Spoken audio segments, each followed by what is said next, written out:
Olá, comunidade de Buritis. Aqui quem fala é Jorge do PT.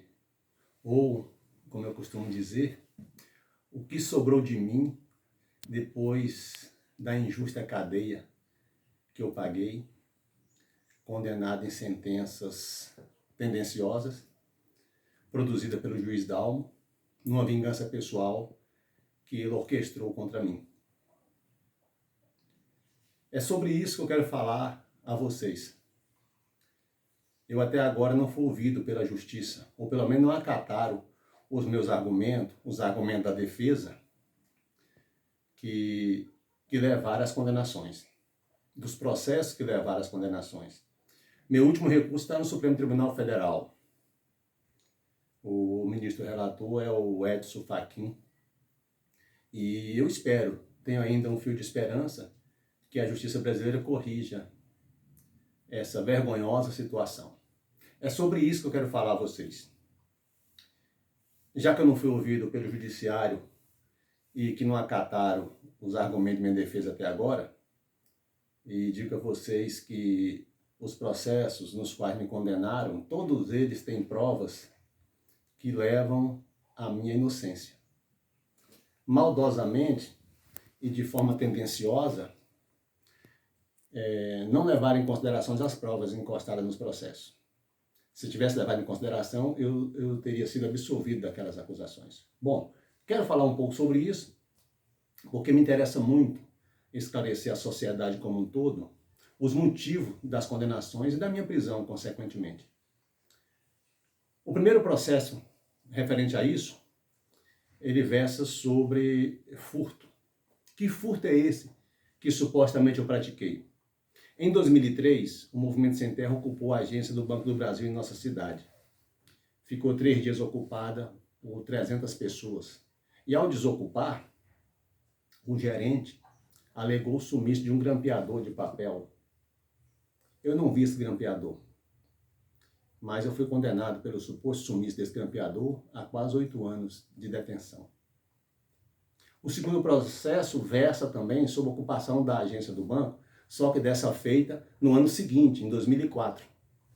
Naquele ano, o Movimento Pequenos Produtores, e aí eu cito como referência naquele momento a ex-vice-prefeita Marina Prado, Gesi, Zé Mauro, entre outros companheiros da pequena agricultura, que estavam sendo massacrados pelo banco em processo de execução de dívidas que contraíram para desenvolver suas atividades em suas propriedades, e o banco estava executando essas dívidas. E o risco iminente era do banco levar a leilão as pequenas propriedades, o que seria um absurdo. E o movimento de pequeno agricultor nos chamaram, enquanto Movimento Sem Terra, para ser parceiro nessa ocupação da agência, para pressionar a superintendência do banco a negociar essas dívidas. E isso ocorreu, a agência foi ocupada, ficou mais 3 dias ocupada, nessa parceria entre os movimentos, e ao desocupar, o mesmo gerente alega o sumiço de um jogo de faca, produto de brinde do banco aos clientes ricos. Porque vocês sabem que cliente pobre nunca recebe brinde do Banco do Brasil, infelizmente. Mas esse suposto sumiço do brinde, eu não vi esse brinde, eu não vi esse jogo de faca.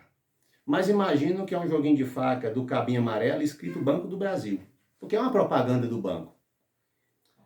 E por esse suposto sumiço, eu também fui condenado a mais de 7 anos de detenção. Juntando a esses 2 processos, o curioso, sim, me recordo que a ocorrência policial que ao desocupar a agência naquele feito lavraram, lá diz, e foi isso que deu origem ao processo, não podemos afirmar que Jorge pegou esse objeto, porque nada foi encontrado com ele. Tanto no grampeador como no jogo de faca, eu tenho essas ocorrências em minha defesa. E foi isso que deu origem ao processo. Então, na origem, a ocorrência já me inocentava. Bom, o terceiro processo é relativo à Fazenda Palmeiras, do Ubiratã, aí pertinho da cidade, próximo ao laticínio.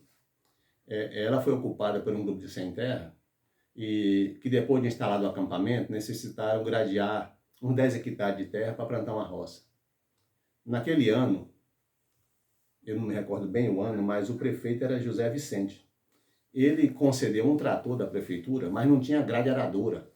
A prefeitura naquele tempo era bastante desaparelhada com relação ao maquinário. Então o trator foi cedido, mas não tinha grade para arar. Mas na sede da fazenda, onde estava ocupada, tinha uma grade ociosa. E os sem terra engataram o trator nessa grade, desceram 500 metros em direção ao acampamento, gradearam 10 hectares de terra e devolveram a grade no mesmo local com 2 dias. Isso para a justiça foi entendido como roubo qualificado. É certo que o gerente não autorizou o uso, mas poderia, se não fosse a maldade que estava por trás disso e os interesses políticos por trás disso, poderia entender esse ato como apropriação indébita ou constrangimento ilegal. Mas se tivesse tipificado essa atitude como crime, dentro desse contexto, dentro dessa forma de identificar a atitude do sem terra, o constrangimento ilegal ou a apropriação indébita daria uma pena menor. Em decorrência do tempo que o processo estava sendo andado na justiça, se condena tipificado dessa forma, eu estaria absolvido por prescrição. Mas o juiz Dalmo sabia disso. Então ele não queria tomar a decisão de maneira correta. Ele estava virado naqueles dias e necessitava me condenar a qualquer custo. Então eu fui condenado pelo uso dessa grade. Eu não era o tratorista, eu não era o prefeito. Eu apenas fazia parte do Movimento Sem Terra, como um dos responsáveis pelo movimento. Não fiz parte da ação. A terra foi arada, 10 hectares, o pessoal plantou as roças, enfim, foi cumprido aquele objetivo. A grade aradora não saiu do perímetro da fazenda, ela ficou o tempo todinho dentro da fazenda. Como é que pode alegar roubo? Roubo, eu entendo que a pessoa pega, subtrai e leva. Então, se não saiu do imóvel, estava dentro do imóvel, estava resguardada dentro do ambiente onde deveria estar. Pois bem, e o quarto processo é relativo à Fazenda Barriguda, né? Onde o grupo de sem terra do qual eu fazia parte na época, num estado de penúria, num estado de fome. A fazenda foi ocupada em 1995. Em 96, as roças que nós plantamos em 95, ela não deu nada, porque foi um ano, quem puxar o calendário agrícola vê que em 1995 choveu muito pouco. Chegamos atrasados na fazenda para poder fazer roçada, derrubada, enfim, para fazer roça, preparar a roça. Então nós plantamos umas vazas com arroz. E a falta de chuva levou à perda da lavoura. Não teve produção. Entramos em 96, já pagando um preço caro em decorrência da forma que se instalou. É importante dizer que o grupo que ocupou a Barriguda naquele ano, 90% veio dos municípios vizinhos. Daqui de Buritis tinha 10% dos membros que compunham esse grupo de 700 famílias que ocupou a Barriguda naquele ano. E a fome instalada numa comunidade desse tamanho, muitas famílias necessitadas, levou à necessidade de aprovar numa Assembleia a matança do gado para a alimentação do próprio grupo. Mas isso sem antes acionar o governo federal, o prefeito municipal, que naquela época era o saudoso seu Pedro Taborda, e no governo de estado era Eduardo Azeredo. Então, nós tínhamos 2 tucanos no estado, um no estado governando Minas Gerais, um na União governando esse país, que era Fernando Henrique Cardoso, e aqui no município nós tínhamos o seu Pedro, que com todo respeito, ele era sempre foi um representante da grande agricultura, do agronegócio. Então eles eram contra.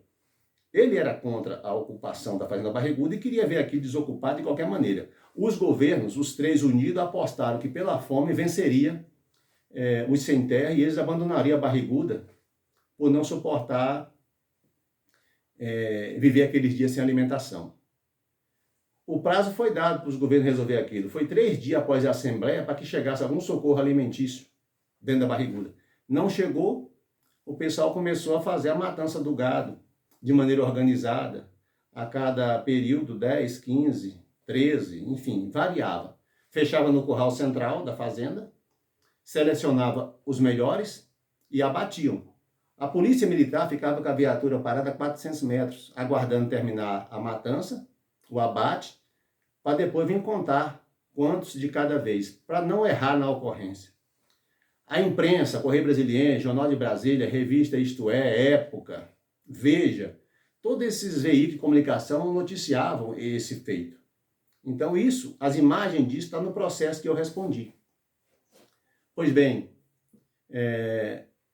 esses abates seguiram no sentido de amenizar a fome daquela população, e isso durou alguns meses, totalizando 250 reis abatidos naquela fazenda para alimentação do próprio povo.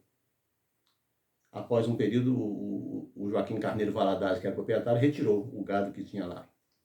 E o governo, nesse período, não cedeu 1 milímetro, atendendo as famílias com cestas básicas.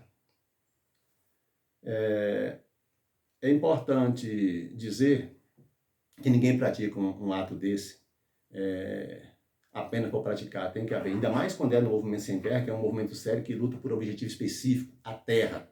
Mas quando você luta por terra e chega numa situação daquela que nós chegamos, a saída, que pese muito questionar se isso é certo ou errado, foi encontrada dessa maneira. Eu votei em assembleia favorável a esse caminho, mas eu nunca bati um gado na minha vida, nunca matei um boi, uma vaca, sempre fui criador de cabrito, nunca matei um cabrito, nunca sangrei um cabrito, um porco.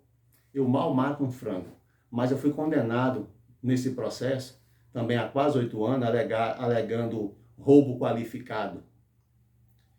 Então, somando as penas desses 4 processos, totalizaram 26 anos de cadeia. E eu mesmo sendo réu primário, bom antecedente, trabalho de residência fixa, que é o que exige a lei para que você possa responder um processo desse em liberdade, me foi negado esse direito pelo juiz Dalmo.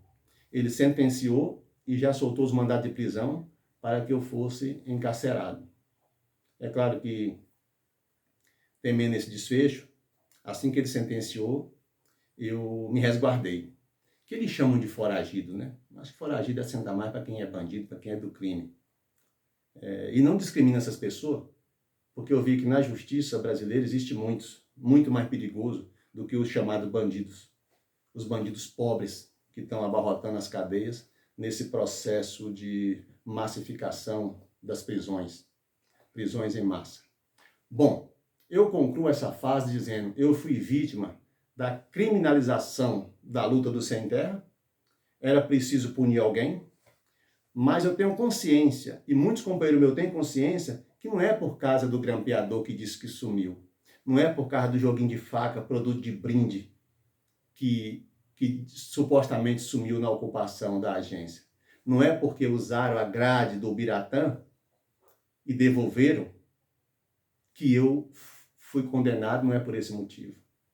Isso é a desculpa, é o pano de fundo. Não é pelo gado do quincão, porque o furto famélico, inclusive a justiça sabe que no caso de furto famélico, não pode imputar responsabilidade, ainda mais num grupo daquele tamanho, que todos comeram, abateram, eu não matei nenhuma, e eu tive que pagar a cadeia sozinho nesse caso aí. É claro que outros companheiros, mais uns 4 companheiros, foram condenados a essa questão. Mas com exceção do Adriano, que ficou 2 meses preso, mais ninguém foi preso além de mim. É claro que eu não desejo isso para os companheiros hora nenhuma. Se tinham que cobrar algo de alguém, embora eu não tenha responsabilidade sobre isso, eu não pratiquei, que fosse para mim mesmo, já que eles personalizaram o movimento da minha pessoa de forma maldosa. Eu respondi a 60 processos nessa comarca de Buritis, porque muitas ações do movimento, mesmo aquelas que eu não estava participando diretamente, os processos vieram para mim. Enfim, eu sei por que eu fui preso. Eu sei qual é os interesses políticos que estão por trás disso.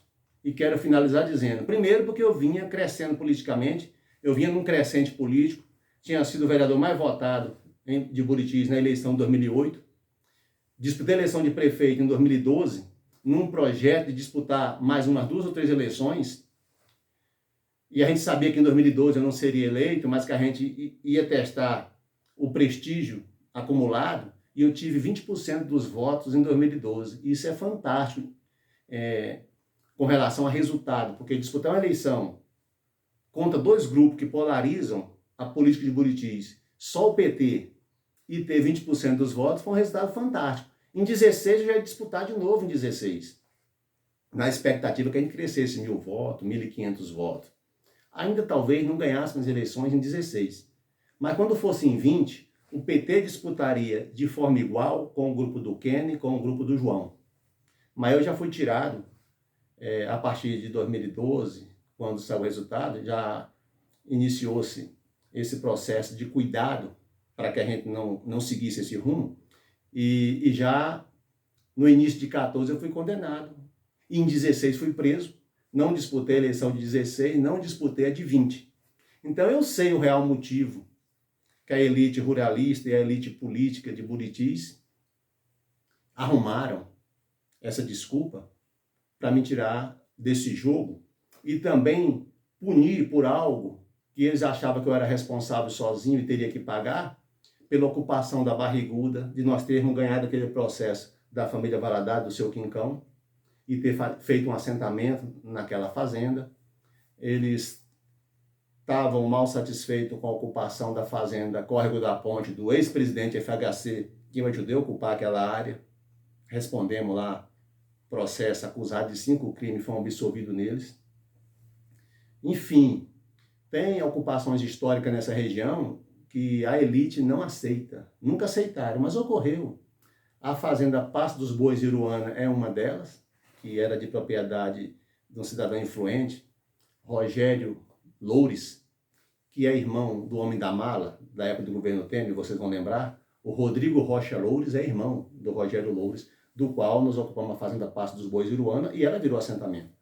E esse cidadão tem uma influência imensa na política brasileira. Ele sempre foi presidente da Associação dos Criadores de Búfalo do Brasil, fora outras atribuições que ele tem, que coloca ele dentro do núcleo dos ruralistas brasileiros, dentro da CNA. A Fazenda Renascença foi um desconforto para a política. A Fazenda Renascença, quando ocupamos ela, o proprietário era ninguém menos que o embaixador do Brasil em Washington, o Paulo Tasso Frecha de Lima. Isso, embaixador no governo do FHC. Então, eu não vou citar todos os desconfortos e a raiva que esse pessoal tem de mim, a partir de mim personalizar o movimento da minha pessoa. Então, quando eles me viam, eu via o movimento sem terra. Então, a responsabilidade coletiva, eles nunca olharam para isso. Sempre quiseram punir de forma individual para tentar atender a esse capricho de quem tem um poder e usa de forma equivocada, de forma errada. Bem, eu volto a falar com vocês. Eu digo isso porque é importante que a verdade seja dita para que eu não pague de maneira política por aquilo que eu não devo. Porque de maneira jurídica eu já estou pagando o que eu não devo. Agora dizer que Jorge é ladrão, que Jorge furtou e está preso porque deve, eu não devo nada à justiça, nunca devi. Né? A exemplo do presidente Lula, que agora está comprovado que uma conspiração mais ou menos dessa ordem levou o presidente Lula a ficar preso em Curitiba por quase 2 anos. Então, a justiça age dessa maneira em vários locais do país e tem muita gente presa inocente na cadeia. Eu sou testemunha disso porque fui lá e vi. Então, essa tese de que quem compõe o judiciário, em maioria, são pessoas sérias, mas tem um grande grupo dentro do judiciário que não honram a toga que veste, que usam desse poder para promover os seus caprichos, seus interesses pessoais. Incentivado por uma lei que diz que quem erra no exercício da função de magistrado, a punição administrativa máxima que ele pode ter é se aposentar compulsoriamente. Isso é ou não é um incentivo ao erro?